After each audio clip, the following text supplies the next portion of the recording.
Hey guys and gals, it's me, George, the Shade Tree Fix-It Man, and I'm in here in my man cave.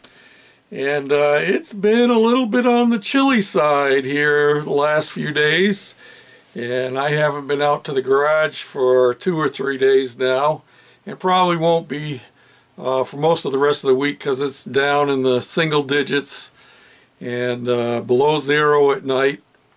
So I'm not working on the Gadget bike out in the garage, but I'm still working on the Gadget bike here in the house.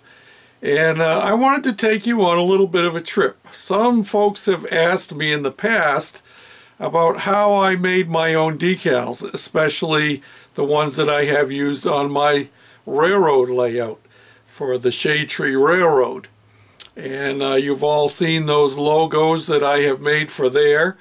And I'll show you one right now.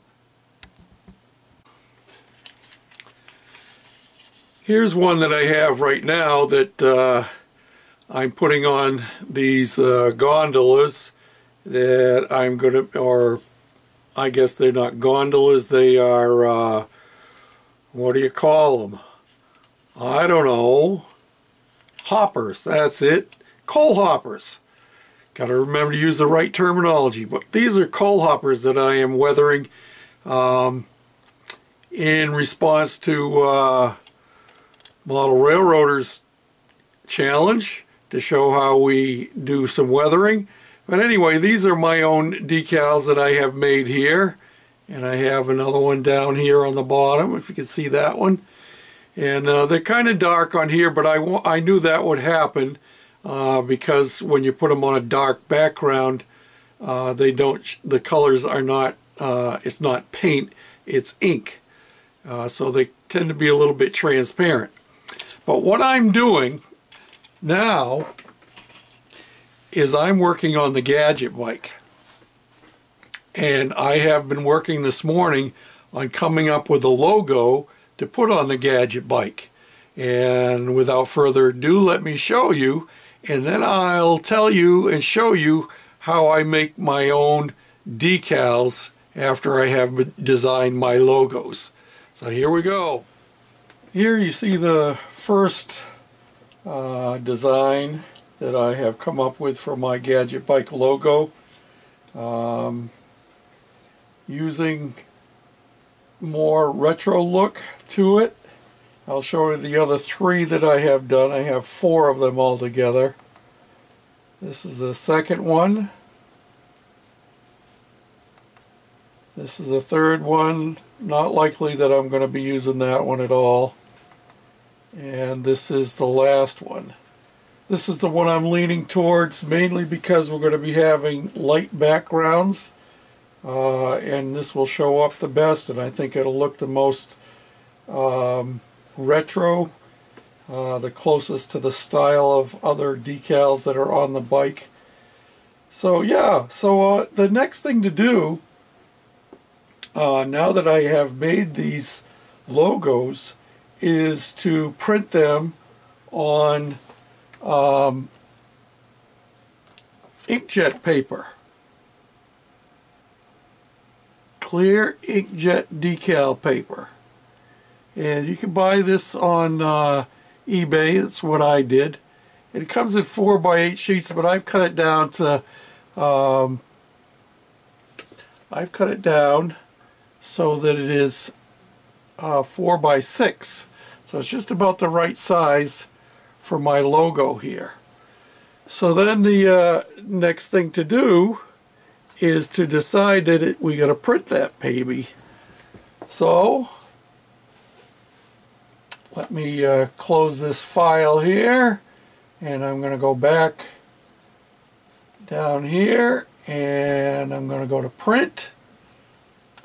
Now it'll print out on that piece of photo paper, and I'm going to do 1 copy. I only have 1 piece of paper in there, and we'll see what happens. I haven't done this one today.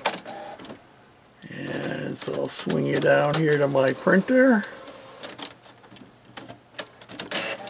And we'll see what happens. Of course, what happens after you've printed out your logo onto that decal paper, you're still not ready to make it into a water slide yet.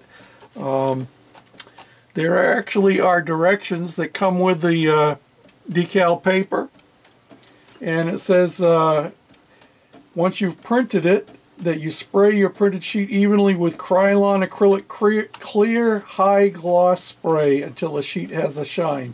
2 or 3 coats. Allow 30 to 60 minutes to dry and set.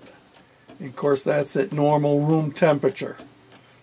And then you can, when it's dry, you cut it out as closely as you can to the actual decal so that you don't get a lot of background material around it. And then you soak it in warm water, not hot water.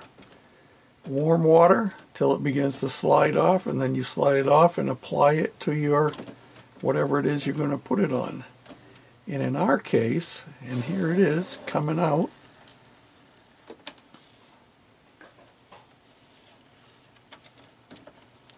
come on, get it out of there, George. There's my first decal.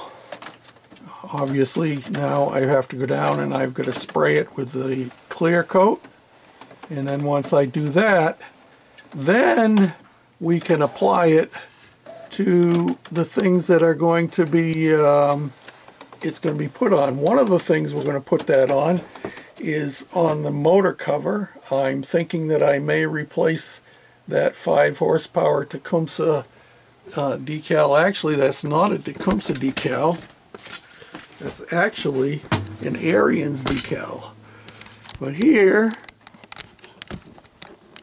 is another part of the project that is just waiting for me. It's drying at the moment, and it's not dry yet.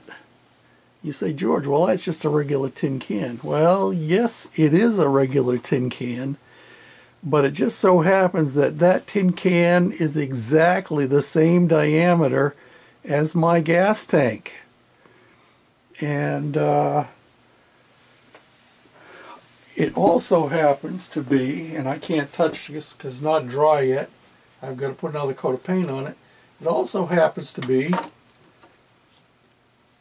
the right size that this piece that came off of a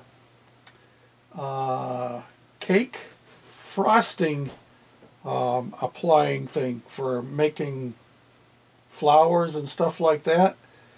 This has threads on it, so that this will unscrew off of here, and when this can is all dry, this will slide down inside there all the way into that point, and all you'll see is the cap on here. And we will be applying a decal on here, and I'm also thinking about putting felt inside of it to cushion the tools that we put in it. So I'm not sure if that's exactly the right color. It's the closest thing I had down in my basement, but once it's all dry, we'll take it out in the garage and we'll check it out and see how it looks. That way we're going to have 2 cylindrical tanks. One will be the gas tank and one will be the toolbox. What do you think about them apples? That's what we're working on. Till next time, this is George, the Shade Tree Fix-It Man, saying thanks for watching. Bye now.